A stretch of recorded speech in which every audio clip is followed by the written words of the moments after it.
Hello and welcome to another edition of the Irish Angle on Jump To It. I'm joined as usual by Johnny Ward and Emma Nagel, and we're going to discuss all things racing, particularly the last week and what happened. It was an exciting week of racing. Lots happened. We had the Melbourne Cup on Tuesday. Johnny, did you watch it? Gold Trip win the Melbourne Cup? Yeah, it was a hell of a performance from the yard, Vinny, having the first and third. So unbelievable prize money. It's not a race that really floats my boat that much, to be honest. And it's notable. Some of the commentary from Australia was that it mightn't quite stop the nation like the way it used to. But the Irish obviously out of luck. But yeah, it's interesting to see these powerhouse yards and the way they are going forward to try and target prizes like this. I mean, even the horse that one of the horses in the money, it would have been fairly ordinary by flat standards, and ends up, I think that was the third horse, ends up winning a load of money, and wasn't far off, winning, what's it, like 2.5 million for the top prize or whatever. But it's not a race that totally floats my boat, to be honest. Yeah, I thought one interesting angle to it was Kieran Maher and David Eustace, who trained the winner jointly, and Kieran Maher's brother's involved in the setup as well. They've got 5 different bases where they're training horses from. They've a 6th one coming in New South Wales with over 300 acres. It's massive, isn't it? It's what's happening, the way things are going, and we're seeing something similar in Ireland. Not to that level and scale, obviously, because you don't need a separate base in Ireland to cover the country, whereas you would in Australia. But Emma, what do you think? Is that the way it's going here? We've got the concentration of all the top horses in all the top yards. It's more and more every year, isn't it?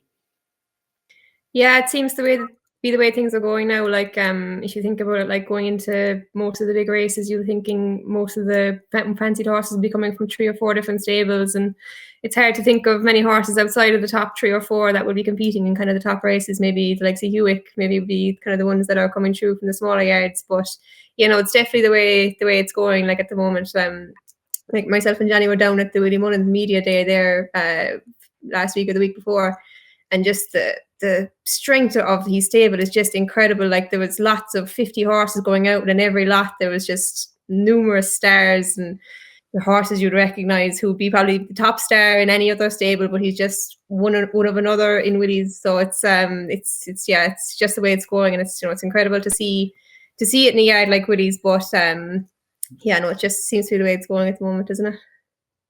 Yeah, it's like looking at Man City training, I'd say. Yeah, it's the same thing, isn't it? One after the other. And then we had, later in the week, we had the Breeders' Cup, Friday, Saturday. Aidan O'Brien had a great couple of days, 3 winners.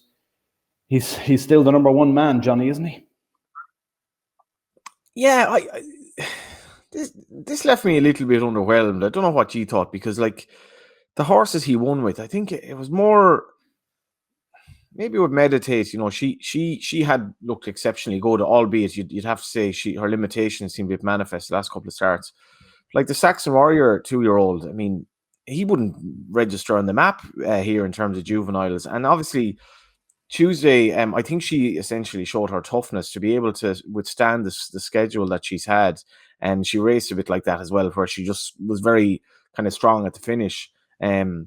And she stayed on well. Like a lot of the chat will be about Flightline, but Flightline was promptly retired after the race. We've only seen him for a few months. So I don't know. I thought I was underwhelmed by it. It was again Charlie Appleby and Aidan O'Brien dominating, but Aidan has had an okay year. He's had like his hopes rest on essentially new stallions. I think next year he's probably an incredibly good horse. By Deep Impact was favoured for the Derby and Augusta Rodin, but I don't think he's had an amazing year, and it's kind of testament maybe to the lack of depth that he could win 3 races like this, and essentially no other Irish trainer mapped. Yeah, it's interesting no other Irish trainers really went over when you consider that Victoria Road took 5 goes to win a maiden.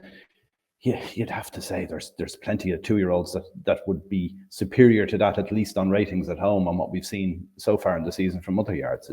It is odd, but the one for me was Flightline. I don't know a whole lot about this dirt racing and everything, but obviously it's a superior horse. It's winning wide margins every time, and we're now gone off to stud.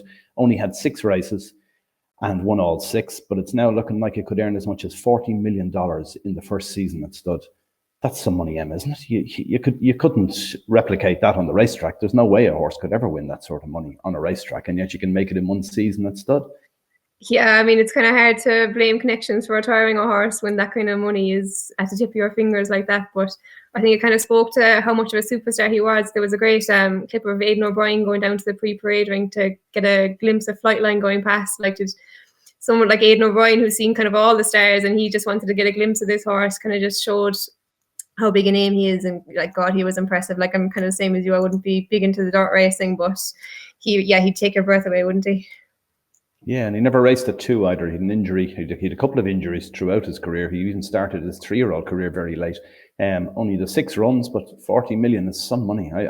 It's hard to fathom it really, and it just makes you wonder with racing. I've discussed this previously on previous shows and in blogs and that as well, that the industry should take a hold of this somewhere and say, what the hell is going on? That the breeding industry gets all of its value out of the horses winning on the track, and yet on the track lets them just go off and go to the stud whenever they feel like it. There should be some sort of a contract in it that you have to run a certain number of times or for a certain number of seasons or something. It seems crazy that we let the best, a brain drain of the best athletes in the sport go every season. They just go off to stud and make even far more money than they can at the racing. I find it bizarre myself. All these years later, really, like Secretariat, like he registers so obviously. Like Flightline wouldn't even register with the American population now, and now like he really wouldn't. Yeah. He's won. He's hacked up at the Breeders' Cup, but like he's been around. His first run April 21, so he's been around for, and he only really came to prominence sort of during the summer.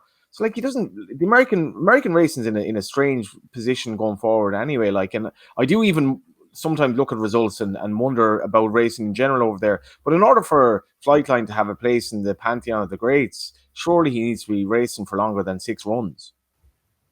Yeah, I'd agree. Yeah, I agree. And Secretariat, you can't even compare the two, I don't think. Secretariat ran 21 times in 2 seasons at 2 and 3. 9 times the 2-year-old, 12 times the 3-year-old. Like, that's what you call racing, isn't it? Just putting it out there every time. Wins a Triple Crown. All the record times it had back in the 70s are still records now. So that was a superior horse. He was 16'2" as well in size, like a monster of a horse, seemingly perfect conformation. Everything about him was the real deal. Anyway, we'll move on from America to Down Royal. They had 2 good days in Down Royal over the weekend. Emma, I presume you watched a good bit of this. Yeah, I did. Yeah, it was. I mean, it was good racing, but especially on the Friday, there was, we saw some good horses, but it wasn't overly competitive. You'd have to say. Like, there was a lot of long odds on shots. Most of them came in. But yeah, we saw some good horses. I think American Mike was first up for Gordon. He ran well. He probably wasn't as impressive as you'd maybe expect him to be, being such a high-profile horse. But he'd probably improve a lot for it. His jumping was a bit novice and all like that. But yeah, no, it was. I mean, it was good racing. We saw some very good horses, but it wasn't overly exciting, I'd say. Yeah, some very small fields for the big races, Johnny. Not quite sure. No English participants either, which is a bit of a worry for Down Royal because they were getting a lot of Nichols was sending over some good horses the last few years. It's surprising.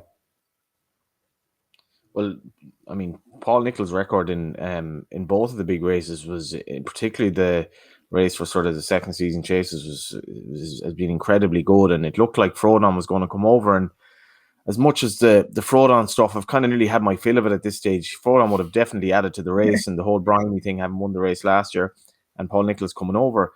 I mean, I was desperately underwhelmed by Down Royal, to be honest, Vinny. The first day we had 4 odds-on shots, I think. Some of the mad odds-on. Gordon Elliott completely dominating. One of the odds-on shots was beaten in the bumper, but even that was a 3-horse race.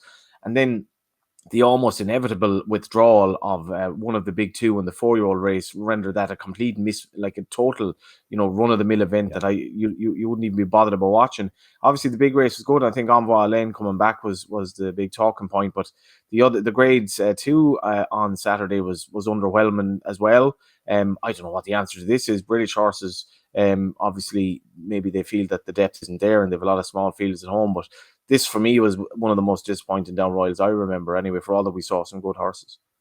Yeah, the perfect ground, really. Soft ground as well for both hurdle and chase tracks, both days. It's interesting, all right, what happened. And as you said, there were 4 odds-on shots on Friday. There was another 4 on Saturday as well. With the small fields, I suppose you're bound to have short ones.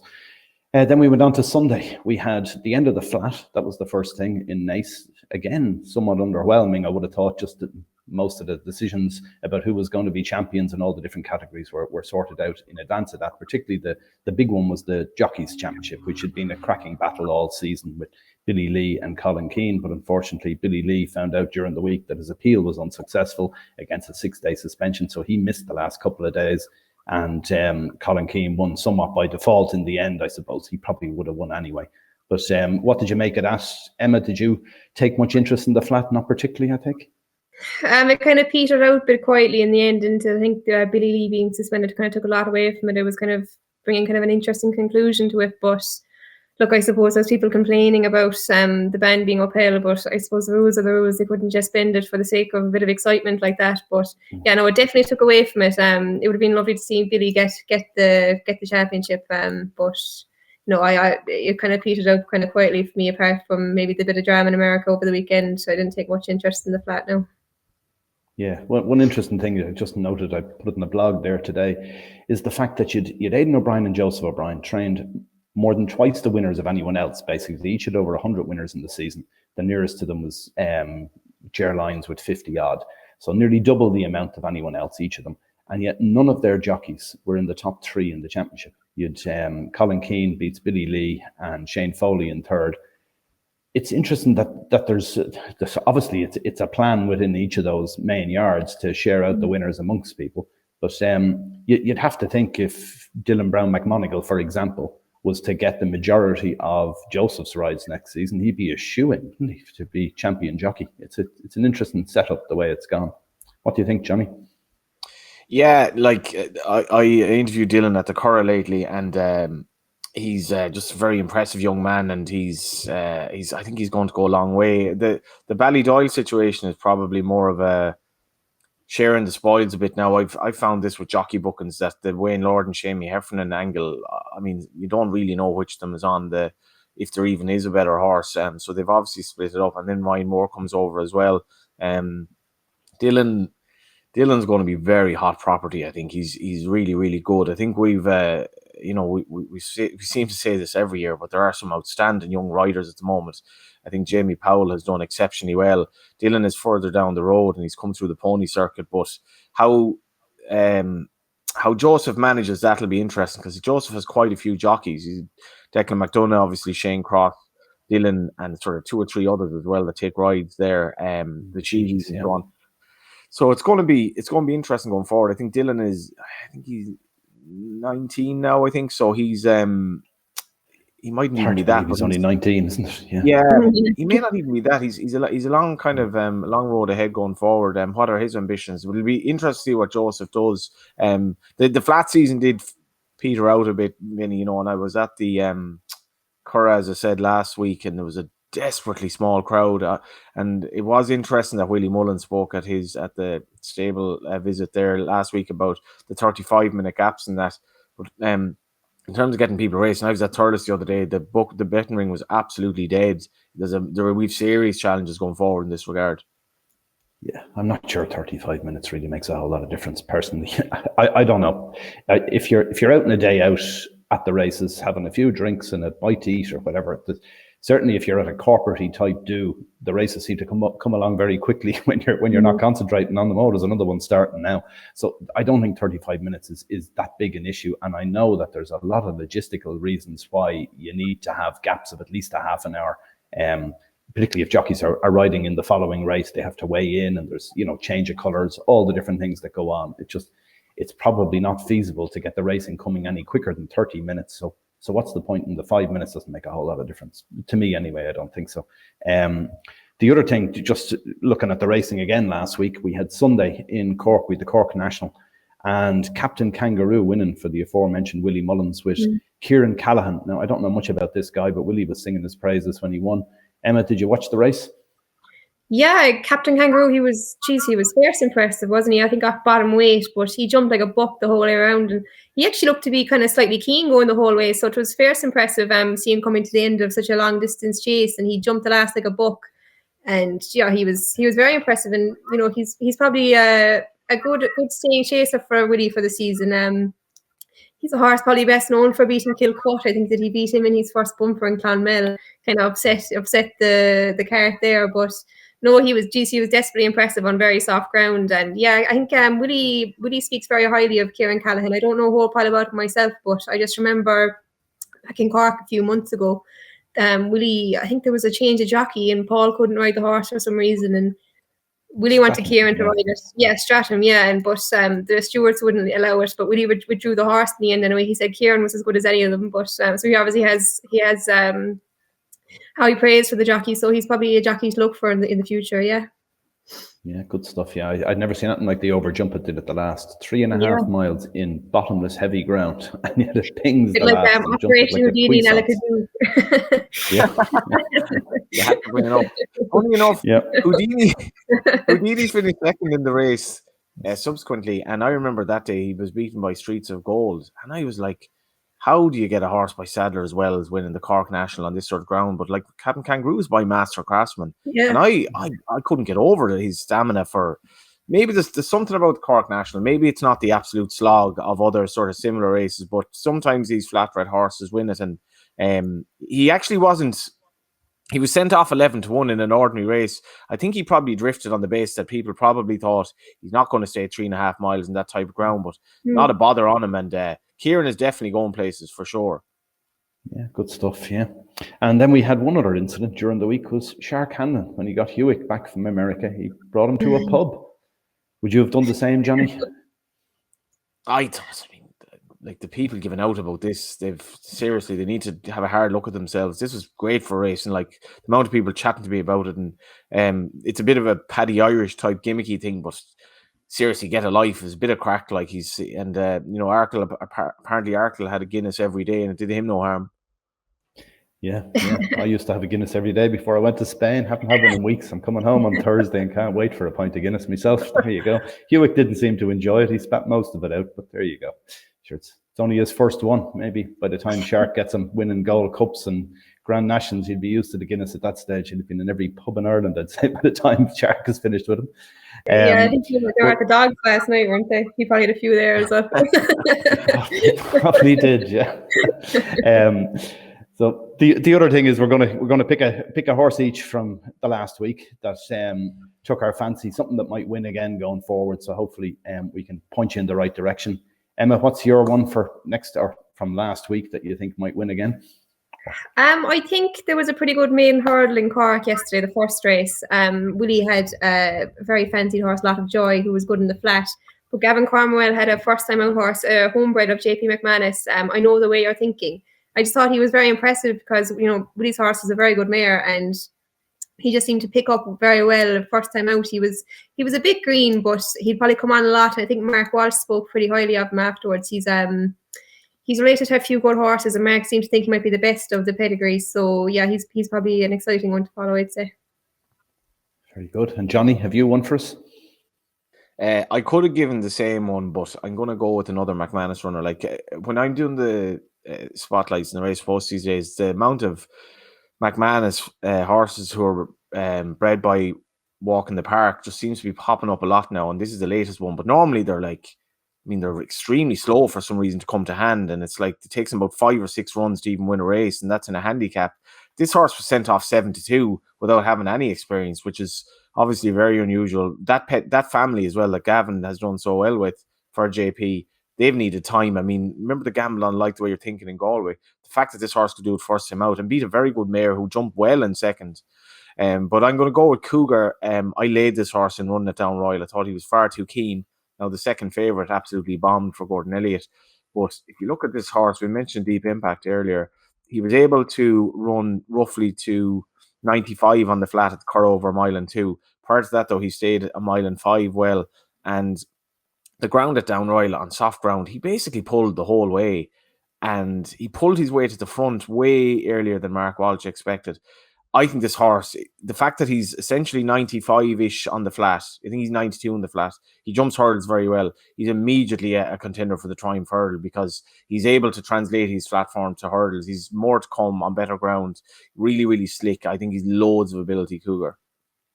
He's still an entire, is he? He is indeed. Yeah. Same with the one they had last year that won in Cheltenham as well. Another McManus one with Porrick.